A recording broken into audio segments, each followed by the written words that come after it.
Conakry, 11 janvier 2018 au sommaire. Comment rendre plus compétitif le secteur privé guinéen? La question était au centre d'un déjeuner débat offert par le chef de l'État, professeur Alpha Condé, au palais Sékou Touré. Il a regroupé membres du gouvernement, partenaires techniques et acteurs du secteur privé guinéen. Le respect des normes environnementales dans les unités de production de ciment, une mission conjointe. Ministère de l'Industrie et Environnement est sur le terrain à cet effet. Cela suite aux plaintes formulées par les citoyens de Kagbélé. Désenclavement des zones de production. Une piste de 40 km sera construite dans la sous-préfecture de Mambia à Kindia. Les travaux sont entièrement financés par le gouvernement à hauteur de 10 milliards de francs guinéens.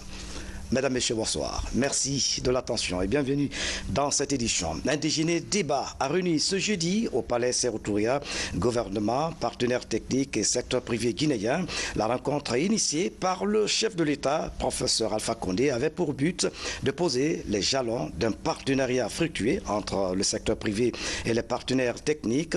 La démarche vise à rendre plus compétitif le secteur privé guinéen. Voici le compte rendu signé de Mohamed Amin Souma. L'idée est de renforcer les capacités d'investissement et de création d'emplois du secteur privé guinéen afin qu'il soit porteur de croissance. De ce déjeuner débat autour de la problématique financement du secteur privé guinéen, organisé sur l'initiative du président Alpha Condé. Un plateau qui réunit autour du même plat les partenaires techniques et financiers, le gouvernement et le secteur privé guinéen pour échanger. Les maux qui assaillent le secteur privé guinéen sont nombreux. On peut notamment relever sa faible compétitivité, la prévalence de l'informel, la désorganisation du secteur, un climat des affaires qui est certes plus propice, mais nécessitant encore des avancées significatives, l'accès et le coût du financement, la bureaucratie, l'accès au foncier, la fiscalité et les entraves au commerce. Le groupe Banque mondiale a exprimé sa disponibilité à accorder des prêts financiers. Le groupe de la Banque mondiale, la SFI en particulier, a pris des engagements forts en termes de financement. La SFI a pris des engagements à hauteur de 1,6 milliard. Ceci témoigne de l'engagement du groupe de la Banque mondiale pour soutenir la Guinée et le secteur privé. Côté groupe Banque africaine de développement, la préférence réside en le financement du volet transformation agricole. On compte mettre l'accent sur un nouveau secteur qui est très cher à son Excellence le Président de la République, qui est le secteur agricole. Donc, on a déjà lancé des études qui nous permettront de définir, voire préparer un nouveau projet au niveau du secteur agricole, dont l'accent sera mis sur l'entrepreneuriat agricole pour impulser une certaine dynamique dans la transformation agricole. Le PNUD de son côté a fait un éclairage sur sa promptitude à apporter de l'assistance technique au gouvernement, à veiller sur le climat des affaires et au renforcement des capacités. Très bientôt, dans quelques mois, nous allons, sur financement de l'Union européenne et en partenariat avec la coopération technique belge, le ministère de la Jeunesse, mettre en place un projet qui s'attaque aux causes profondes de la migration des jeunes Guinéens, qui est un problème économique principalement. Et nous allons travailler sur l'axe Conakry-Kindia-Mamou-Labé pour donner des appuis dans le cadre de la formation professionnelle, de l'appui à l'entrepreneuriat, de la mise en place d'incubateurs pour permettre à ces jeunes d'acquérir un savoir-faire, mais aussi d'être accompagnés jusqu'à ce qu'ils puissent avoir des emplois pérennes ou une activité économique durable. L'Union européenne affirme mettre l'accent sur la promotion de la croissance, la création de l'emploi et le développement durable. Les 5 volets, c'est le premier, l'énergie durable et la connectivité, donc on parle beaucoup d'énergie renouvelable et transport. Deuxième volet, le financement des micro, petites et moyennes entreprises pour faciliter leur accès aux sources de financement. Un troisième volet pour l'agriculture durable, y compris les entrepreneurs ruraux et l'agro-industrie. En quatrième lieu, les villes durables durable. Et en cinquième, le numérique pour le développement. Après avoir échangé avec les uns et les autres, le président Alpha Condé a dit le pourquoi avoir organisé ce déjeuner débat. Les hommes d'affaires guinéens ne connaissent pas exactement les secrets des financements internationaux pour les entreprises privées. Et beaucoup ne savent pas que ces fonds existent. En plus, ils ne savent pas comment avoir accès à ces fonds. Or, ça c'est fondamental. Parce que vous savez très bien que l'État ne peut pas développer un pays.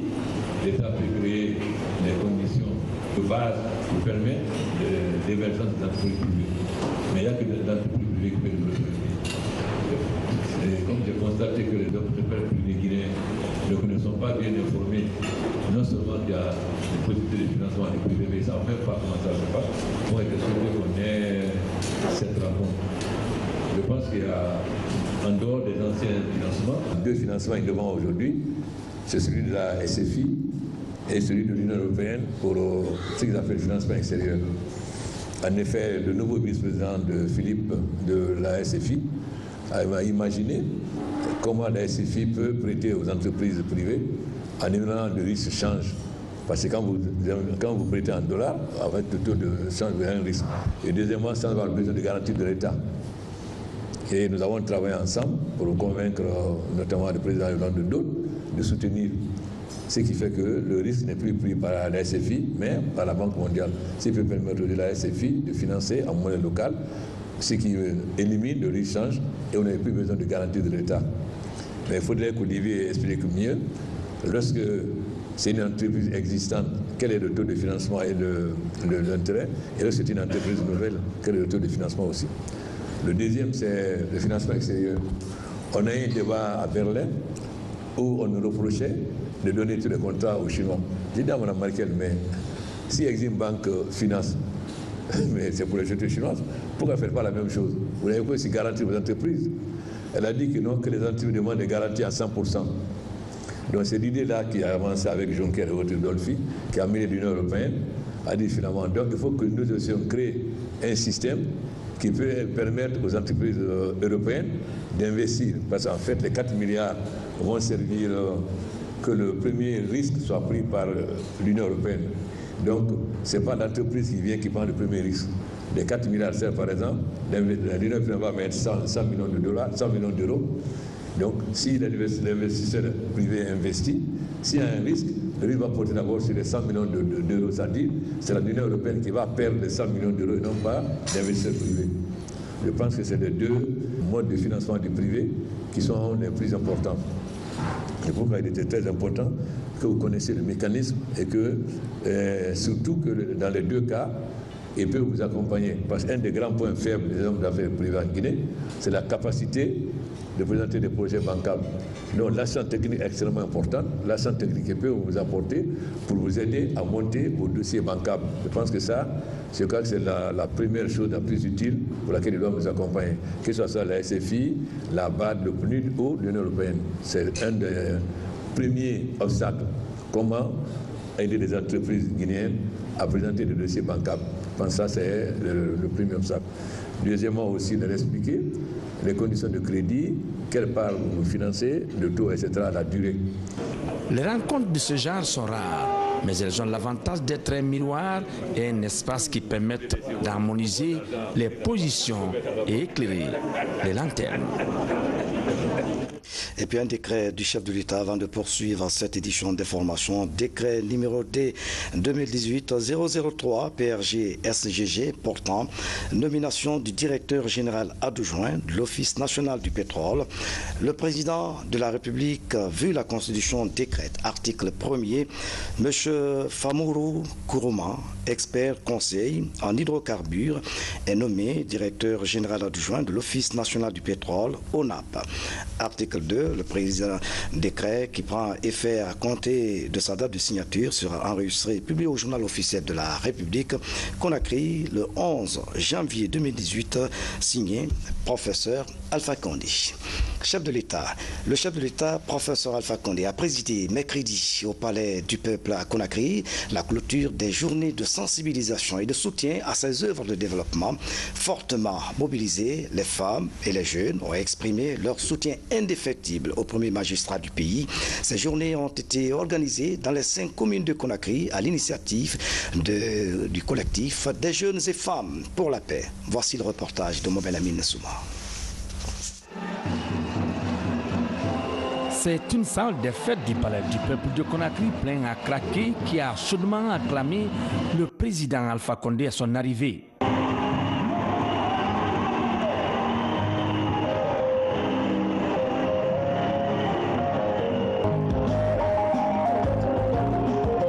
La manifestation est organisée par le collectif des jeunes et des femmes de Conakry pour la reconnaissance des œuvres du président Alpha Condé. Permettez-moi de vous dire que le collectif des femmes et jeunes pour la paix et la promotion des acquis de la Troisième République est un mouvement qui rassemble les femmes et les jeunes œuvrant pour la promotion des acquis et le soutien du bilan de la Troisième République. Sous leadership de son Excellence, Monsieur le Président de la République. Chef de l'État, le professeur Alpha Condé.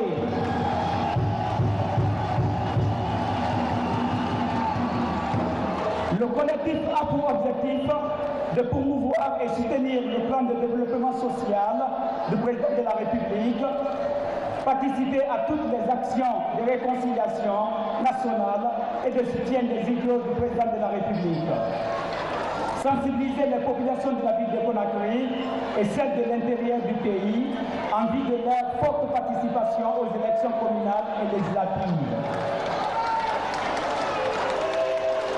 Visualiser les actions du président de la République, sensibiliser et encourager les populations guinéennes, surtout celles des jeunes et femmes, pour la poursuite et la mise en œuvre du projet de société du président de la République.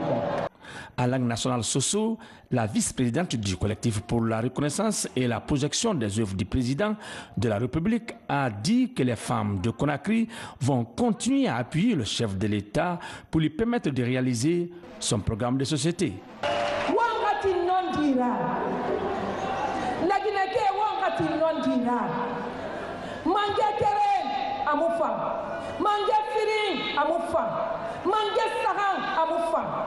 So se gata linara alogo logo tosi naraba ita jogo tosi meboro amato tosi mu ikanke wamanga dagu hake yara professeur Alpha Condé na kanna bagi bogi mato muda gara kawanu bara model ito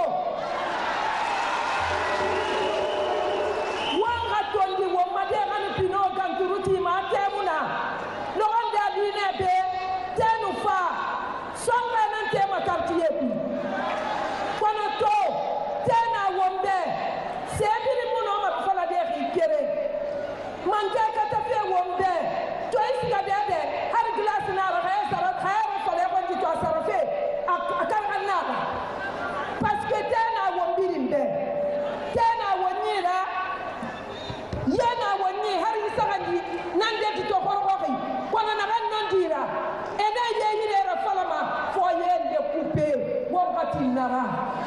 wanga bas ka fe turuti ma wo ma de fogara ate mutaku mi dina le na raba me ga kono alla gine duwa na gine fogara mu bende duwa na kan na ba de fatiya na kan bara tongo be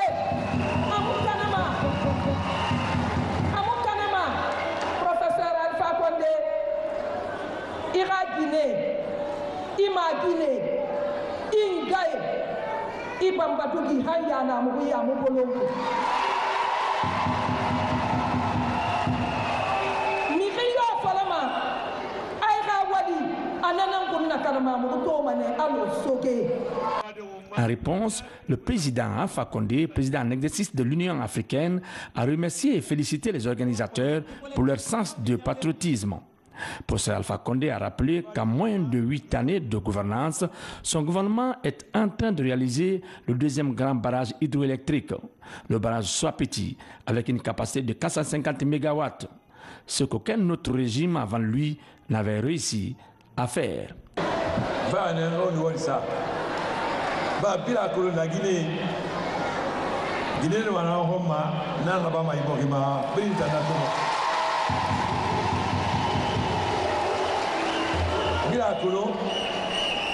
Indépendance de 58 à la Guinée,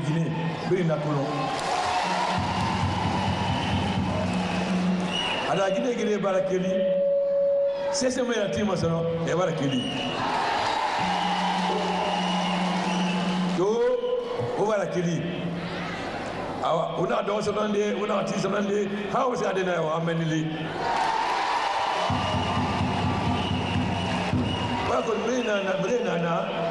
Et moi, je suis un et à Mouali, c'est la Mouali, c'est lui qui a fait la fin. Oui, Morimba, et tout le gouvernement. Nous faisons la Guinée Lori, à ce qu'on m'indique.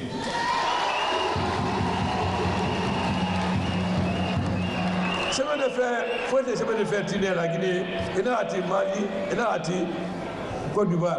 Mais les frères n'étaient pas chemin de fer, on t'a chemin de fer, il fait là, il faut là. Parce que là, au moins c'est pas fait, on m'a boxé, alors il dit. Première République, ils ont besoin de tirer, Wakolon. Là, les gens ont dit. Il faut faire, et moi, il y en a pas, pour que là-bas, il y a des messages effectivement. Parce que comme il y a un petit sama, il y a des messages effectivement, et il y a un vodima, et on est la Guinée Moulangri. Après, on a un vodidé, que la marque est un vodidé ou un vodidé, et on a donné un bas de Ouma, n'y a Tongo Sarambouma, ou un Tanyen Sarambouma, on a un Doniba, malgré la difficulté.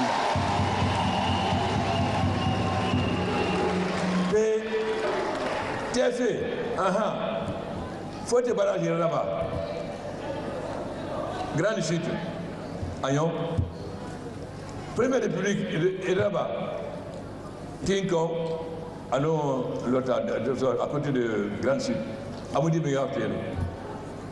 Première République, deuxième République, barrage là-bas.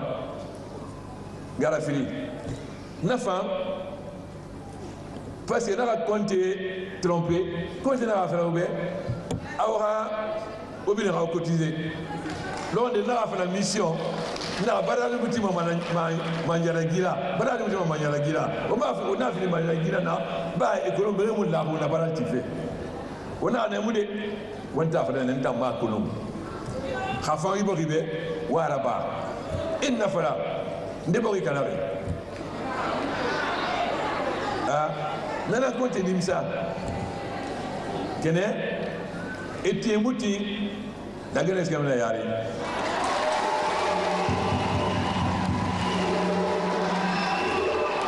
on a fait Kabi a deuxième guerre Hadi. Faut que na bara ça ba fait concret. Faut que maraba. Première république maraba. Deuxième république maraba. Daraba on temps. Nyete busi na maraba. Wota na ba ngena ali muma. Bin na to. Kalita. So petit sembego dogde fi nangi kalita la. Zango kalita sembego dogde sera nangi garafila. Hani ni premier tibet fanganyo amaria fanforaba. Nane ke balade na mbinu la marati concret. Na amuti tabi santa kabi faut temi wona abri tife yefu buma.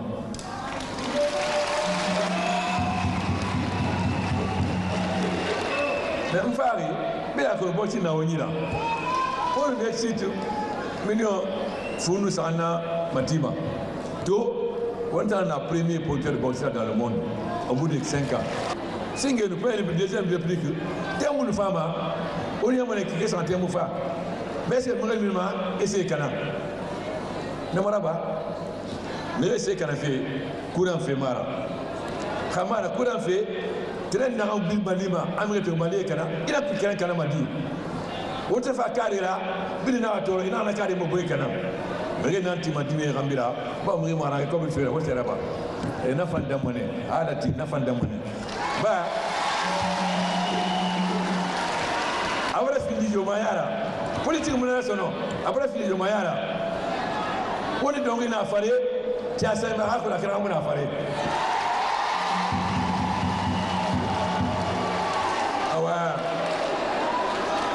On a été trop gentil. Là, on ne va pas dire là-bas. Dis-moi, Woli Mouneira, il y a un processus là. Et moi, je dis, nous avons fait partie de janvier, nous avons fait un qui là-bas, a fini de continuer de dire là-bas, a fini de balancer là-bas. Nous on a semblé vivre dimement, et là, on est bien. Il y a une dimension pour tout qui, à où maintenant, on va me bien. Il a sa foule contre la maintenant, on va me bien. Alati benu temunde da Guinée dimi ay doge woni sema bu mo sa de titi ma sama dene pour que la Guinée rase yare faut Guinée hakeline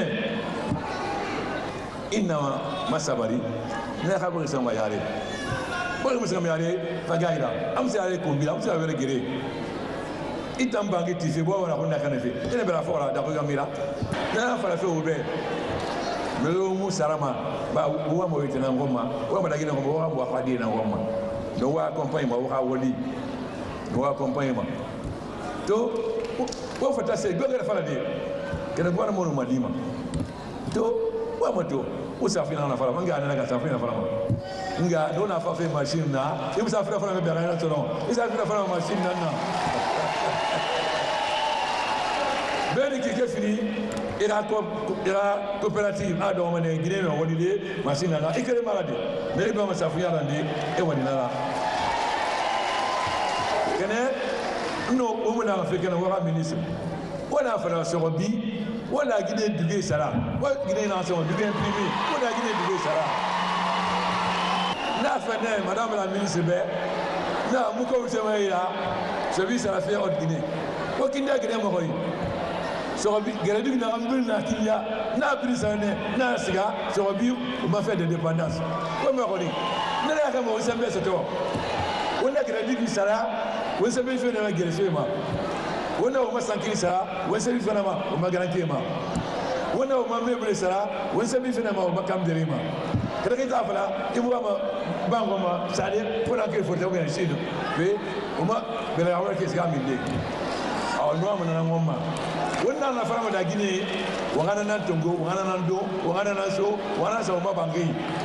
Cette manifestation de soutien aux œuvres du président de la République est, s'il en est besoin, une autre preuve de l'attachement de la jeunesse en général, les femmes en particulier, aux actions de développement socio-économique du pays entreprises par le président Alpha Condé.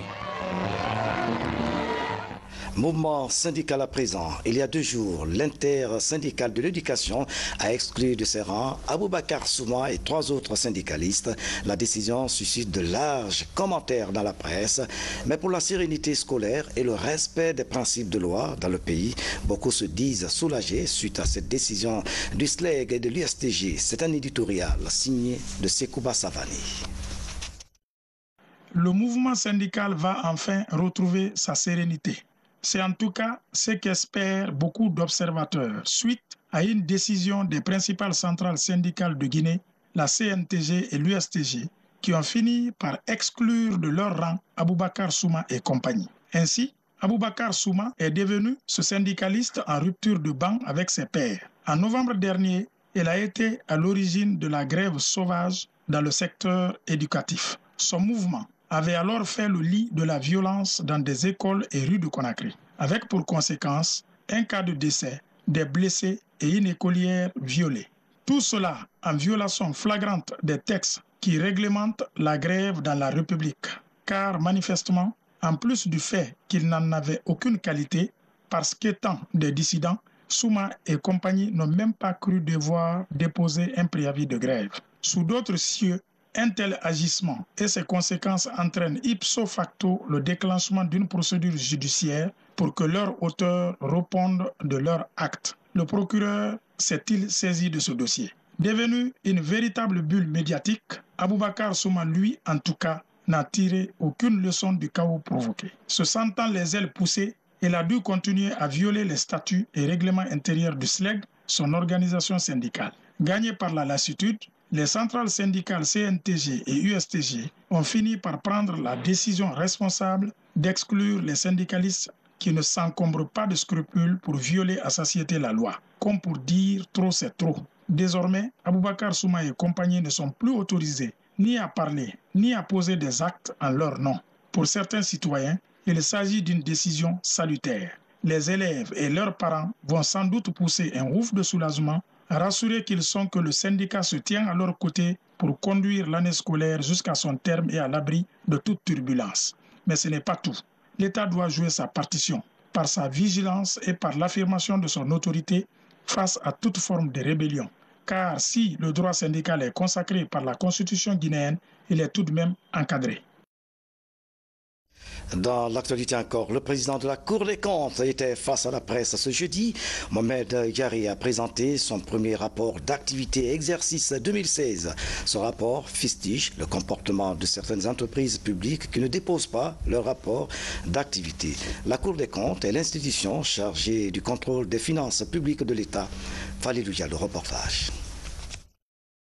L'exercice est annuel. La Cour des comptes présente son tout premier rapport d'activité 2016. Ce document de plus de 130 pages met en relief la gestion des finances publiques et rend compte de l'emploi des fonds publics. Les comptables de l'État, des établissements publics, des collectivités locales et leurs établissements sont concernés par cette opération. Et comme la Cour, dans ces conditions, doit commencer à juger les comptes des comptables publics de 2011 à 2015, en 2016, nous avons essayé de faire le point sur ces comptes. Nous nous sommes rendus compte, effectivement, que pour les comptables principaux, il n'y avait pas assez de problèmes. Les 13 comptables principaux, il n'y avait pas assez de problèmes. Ils produisent de 2011 jusqu'à maintenant leur comptabilité dans les délais.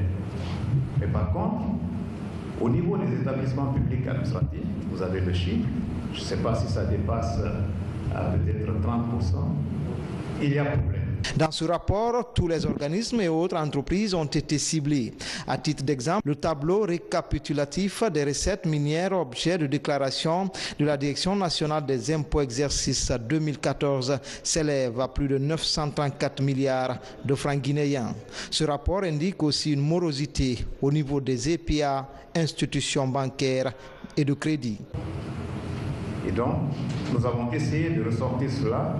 Parce que pour nous, le premier choc, c'est les comptables qui sont concernés en voyant ce rapport, parce qu'ils vont recevoir tous une copie du rapport, qu'ils sachent qu'ils sont toujours relevables auprès de la Cour des comptes. Après la création de la Cour des comptes, tant qu'un comptable public ne fait pas l'objet de jugement ici et d'un arrêt, et ensuite on dit au comptable, oui, vous êtes déchargé de votre gestion, il y a toujours quelque chose qui court sur la tête des comptables.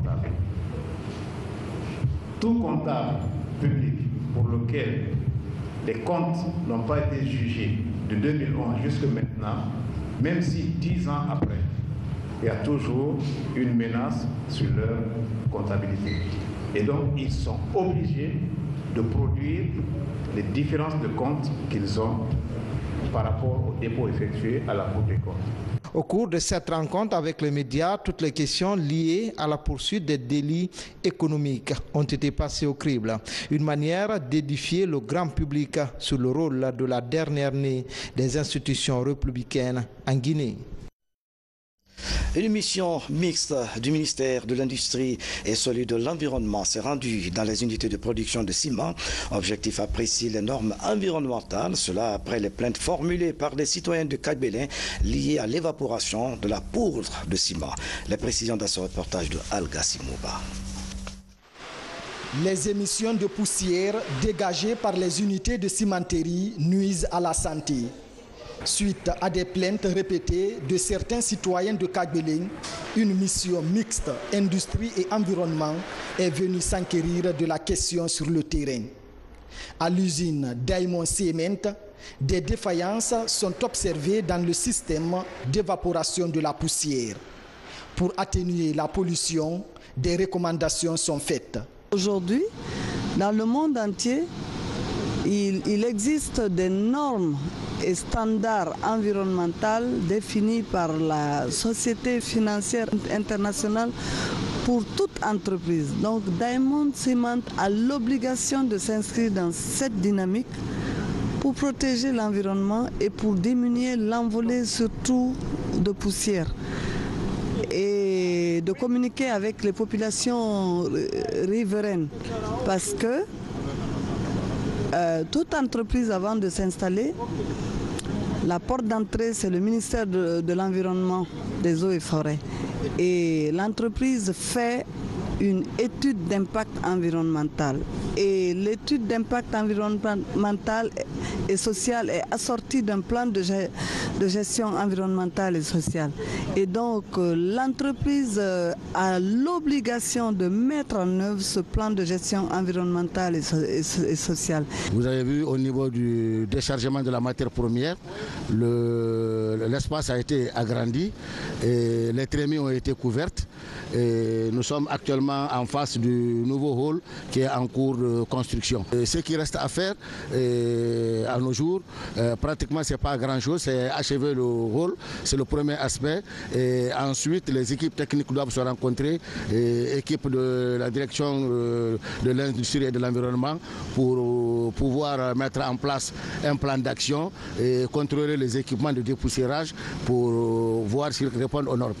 Contrairement à Diamond Cement, Ciment de Guinée, la première industrie de ciment dans le pays, fait des efforts pour le respect des normes environnementales depuis la réouverture de l'usine après sa fermeture l'an dernier pour non-respect de ces principes. 2,530 milliards sont débloqués pour le dépoussiérage. La réglementation règle tout, et au niveau de l'industrie et au niveau de l'environnement.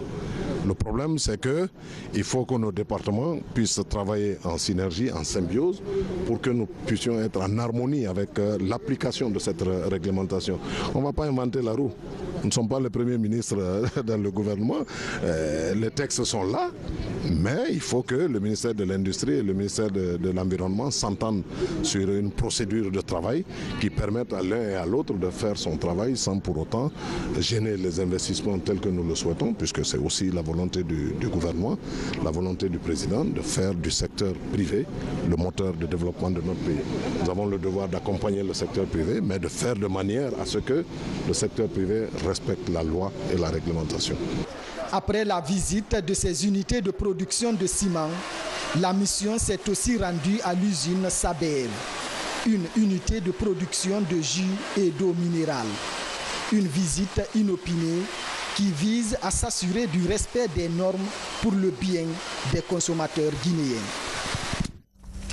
Dans l'actualité encore, l'initiative pour la transparence dans les industries extractives est plus que jamais engagée à renforcer la transparence dans le secteur des mines. Pour cette année, l'ITIE Guinée tient à renouveler sa conformité aux normes de l'ITIE international. À ce jour, le secteur minier guinéen est considéré comme l'un des plus transparents et compétitifs au monde. N'est-ce pas, Mamadou Alpha Baldi? Première rencontre du comité de pilotage de l'ITIE Guinée cette année. Depuis la conformité du pays aux normes ITIE en 2013, 2018 est l'année de tous les enjeux. Le pays doit renouveler sa conformité et boucler la production de ses rapports 2016 et 2017. Cette année, l'ITIE Guinée compte aussi se rapprocher davantage des communautés locales. Si nous terminons le rapport 2016, et que la validation se passe bien, la conformité de la Guinée maintenue comme cela est prévu, ça va être un très grand pas pour l'avancement de l'investissement minier en Guinée. Et il nous faut aller un peu plus fort. Il faut que l'ITIE ait des activités sur le terrain, des activités qui prouvent que l'activité minière est de plus en plus transparente en Guinée. Donc nous avons prévu des fois d'aller faire les réunions dans les ministères, dans des structures, des institutions qui sont représentées ici au sein du comité de pilotage, qui est un groupe multipartite. Il faut que nous allions vers ces structures, que nous leur présentions l'importance de l'ITIE, l'importance de la transparence. Au cours de cette première rencontre, au compte de 2018, il est aussi question de faire le bilan de la mission de dissémination des rapports qui a été effectuée dans l'essentiel des villes minières du pays. Mais 2014-2015 n'était pas en retard Et il faut reconnaître que chaque fois que l'on doit publier un exercice, il faut attendre que l'exercice ait une comptabilité close au niveau des services et au niveau des sociétés minières. Et on ne peut clore la comptabilité qu'à N plus 4 mois. C'est-à-dire que pour 2017, par exemple, il faut attendre 2018 au mois d'avril. C'est au mois d'avril de l'exercice 2018 que l'on pourrait clore la comptabilité de 2017. Et c'est à partir de ce moment que l'on peut faire la collecte et la réconciliation. C'est ce qui explique un peu les retards dont ont parlé les participants aux différents ateliers de présentation des rapports étieux. L'initiative pour la transparence dans les industries extractives œuvre au quotidien pour que les richesses issues de l'exploitation minière profitent pleinement aux populations à la base. Désenclavement des zones de production, une piste de 40 km sera bientôt réhabilitée dans la sous-préfecture de Mambia-Kindia par les entreprises locales. C'est un ouf de soulagement pour les habitants de la localité. Les travaux sont financés par le gouvernement guinéen à plus de 10 milliards de nos francs. Le ministre des Travaux publics vient de procéder à la pose de la première pierre. Abdelaziz Baldi, reportage. C'est une action qui réconforte toute une localité. Les populations de la sous-préfecture de Mambia accueillent avec enthousiasme la pose de la première pierre de la réhabilitation de la route Tabili-Simitia en passant par Fojigoré. Des districts fortement peuplés qui pratiquent le maraîchage et l'artisanat. D'où la nécessité de réhabiliter cette route vitale pour le développement de cette zone. Tous ces projets-là rentrent dans le même cadre qui est le désenclavement des zones des collectivités locales et principalement les zones à grande productivité agricole. Et cette zone rentre dans ce cadre. Ce qui est très encourageant parce que si la population adhère comme ça à plus de 100% à un projet, c'est que ce projet, dans sa mise en œuvre, sera dans de bonnes conditions. Financé entièrement par le gouvernement guinéen à travers le budget national du développement, la réalisation de cette piste de 40 km était attendue depuis près de demi-siècle. C'est vrai que beaucoup de préfectures ont bénéficié de ces routes, mais ici, c'était attendu. Combien de sacrifices, combien de lectures de Coran durant ces 50 dernières années ont jalonné cette péripétie-là. Les gens ont prié, ils ont fait des sacrifices pour que cette route qui quitte Tabili jusqu'à Simitia soit réalisée. Elle est longue d'environ 49 km avec 7 ouvrages de franchissement. Aujourd'hui, c'est une réalité. Donc les populations sont aux anges. Cette route que le gouvernement du professeur Alpha Condé a bien voulu réhabiliter était l'ancienne route qui conduisait directement à Kindia, la route coloniale qu'on appelle Tengeouri. Aujourd'hui, ce rêve, par la grâce de Dieu, s'est réalisé. Que voulez-vous que nous disions, sinon que remercier le professeur Alpha Condé et son gouvernement? Confiés à des entreprises locales, les travaux vont durer 4 mois. Les responsables se mettent déjà à la tâche pour le respect du délai contractuel. S'il n'y a pas des aléas de la nature, parce que l'homme propose, Dieu dispose, mais qu'à cela nous tienne, nous tenons à respecter le délai d'exécution des travaux. Engagé pour le désenclavement des pistes communautaires, le gouvernement guinéen, à travers le ministère des Travaux publics, entend poursuivre ses actions à travers tout le pays. Kankan Nabaya, en fait, après ce journal, vous suivrez une édition spéciale sur les préparatifs de l'an 59 de notre indépendance à Haute-Guinée, une édition qui sera présentée par Alia Kamara et Makale Souma.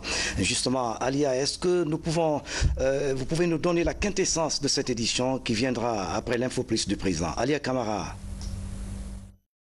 Effectivement, bonsoir Fana, bonsoir à tous. Nous sommes en direct de Kankan, la ville qui va accueillir dans les prochaines heures le président de la République, professeur Alpha Condé, et tout le gouvernement pour la commémoration en différé du 59e anniversaire de la fête nationale.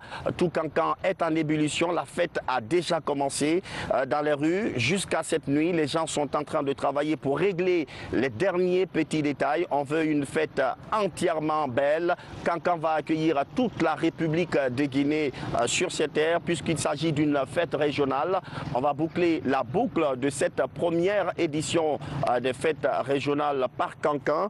Et nous allons vous faire revivre en direct depuis le Nabaya ici, dans des éditions spéciales, et ce pendant 3 jours, les différentes cérémonies de cette festivité. Et nous allons le faire le cœur ouvert. La RTG vous propose donc dans ces programmes de revivre en direct les différentes fêtes. Et dans ce premier numéro que vous allez suivre ce soir, tout à l'heure, après la grande édition du 20h30, dans ce premier numéro, nous allons nous intéresser à l'engouement de cette fête. Vous aurez un invité spécial, le premier vice-président de la commission d'organisation.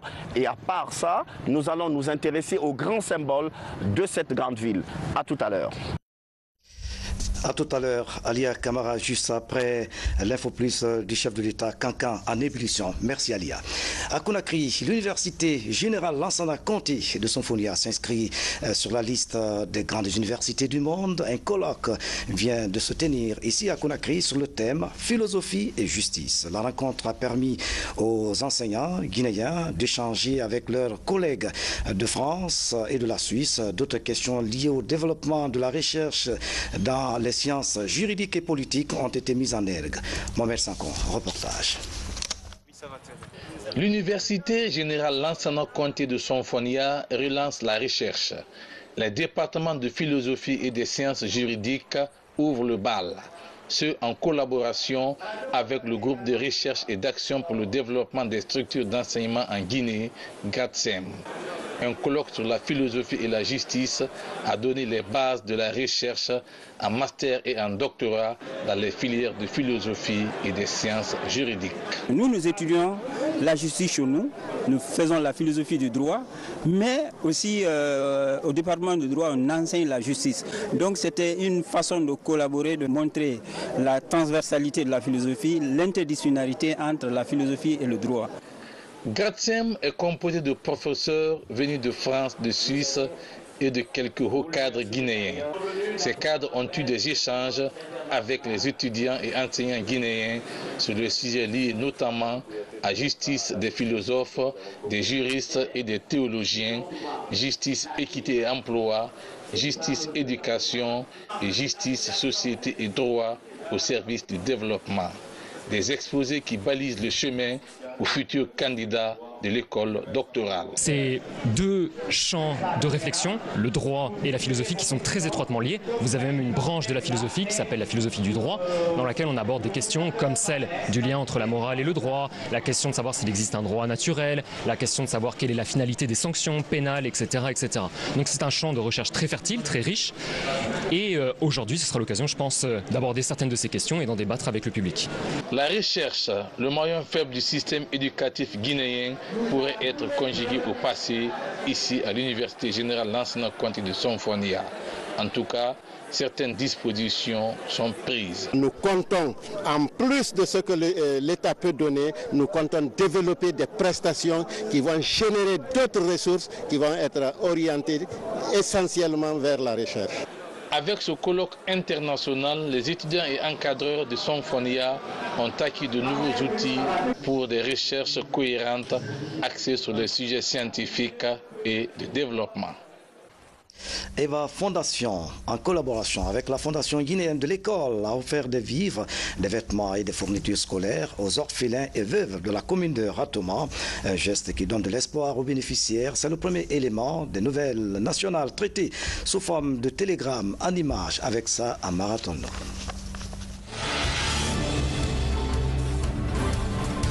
À la maison des jeunes de Nongo, c'est un nouveau vent d'espoir qui souffle sur la vie des personnes démunies. Elles bénéficient des denrées alimentaires, de fournitures scolaires, de vêtements et autres articles. Les orphelinats Regina Maris, Dieu et Amour, Foyer de Solidarité, 3 écoles de Ratoma et les femmes veuves sont les principaux bénéficiaires. Un geste de Eva Fondation en collaboration avec la Fondation guinéenne pour l'école. Je voudrais aider les orphelins et les femmes veuves. Bon, j'ai décidé de faire quelque chose parce que je suis une Guinéenne et parce que je suis une maman, je suis une femme. Et que j'aimerais bien aider mon pays et j'aimerais bien aider ces personnes qui en ont besoin.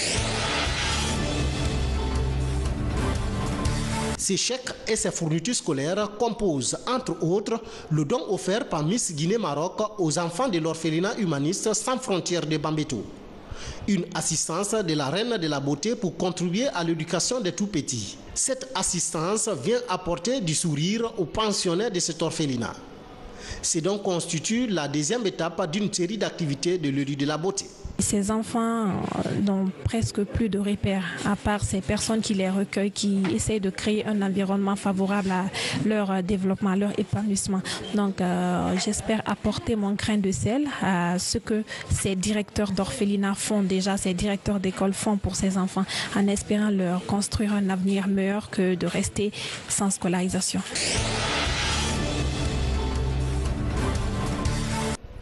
Dans la paroisse Saint-André de Afia, les activités de l'année pastorale 2018 débutent par une fête spécialement consacrée aux enfants. À cette fête, la structure Sainte Famille distribue des cadeaux, mais aussi offre à plus de 200 enfants des moments de divertissement. Objectif, offrir du sourire à ces tout-petits et leur permettre de découvrir d'autres enfants de la capitale. Quand je suis montée sur le podium, et j'ai chanté, ça m'a fait plaisir et on m'a donné un cadeau. J'ai dit je viens à toi, tel que je suis, je viens à toi.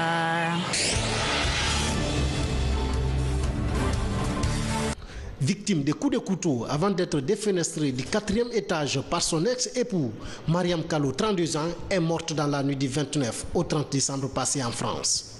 Ressortissants guinéens et défenseurs des droits de l'homme se sont massivement mobilisés pour lui rendre un dernier hommage. Tous ont demandé à ce que justice soit rendue. Nous sommes choqués et nous avons beaucoup d'interrogations par rapport au déroulement des faits. Donc nous comptons nous porter partie civile au tribunal. Donc nous allons prendre un avocat et demander à ce que toute la lumière soit faite. Vive émotion, douleur et consternation. Notre collègue Lansana Joly Touré a tiré sa révérence. Journaliste, locuteur en langue nationale Soussou, ici à la RTG Coloma et collaborateur au groupe Évasion. Il est décédé en Tunisie des suites de maladies. Joly Touré animait avec dextérité les émissions comme Veillée villageoise à la télévision nationale, Esprit civique à la radio nationale et à Évasion. Sa dépouille est attendue lundi soir à Conakry. En cette douloureuse circonstance, le ministère de la Communication adresse ses vives condoléances à la famille éplorée. Une délégation de la RTG conduite par son directeur général s'est rendue dans la famille mortuaire. Voici le reportage de Aboubakar Gabi. Lansana Joly Touré, journaliste au service langue nationale de la RTG Coloma n'est plus. Décédé des suites d'une longue maladie, c'est en Tunisie où il a été évacué d'urgence qu'il a rendu l'âme. Ce jeudi, le personnel de la RTG Coloma s'est rendu dans la maison mortuaire pour présenter les condoléances à la famille du défunt. L'émotion est grande. On ne peut rien dire à l'instant. Ça a touché tout un chacun des collaborateurs, des travailleurs de la RTG. Ça nous a touchés, vraiment. Mais on n'y peut rien contre le décès. C'est le destin. C'est un homme que vraiment j'ai admiré. Il a combattu, il a donné beaucoup d'informations. En langue nationale. Alors je l'apprécie et je prie Dieu que son âme repose en paix. Attristés par cette disparition de la vedette de Kibaro, les parents de Lansana Joly Touré voient en ce passage des travailleurs de la RTG une source de réconfort, mesurant ainsi la dimension sociale et professionnelle de leur fils qui s'est illustrée dans l'environnement médiatique. Comme il y a eu mort, on ne peut pas dire qu'on est content. Mais la présence de la RTG devant la famille, ça nous réjouit. Ça nous réjouit beaucoup. Parce qu'on a vu quand même l'importance que la RTG accorde à notre frère. Vraiment, nous sommes contents. On les remercie très sincèrement et nous les adressons aussi nos condoléances très attristes. Le corps de Lansana Joly Touré est attendu à Conakry.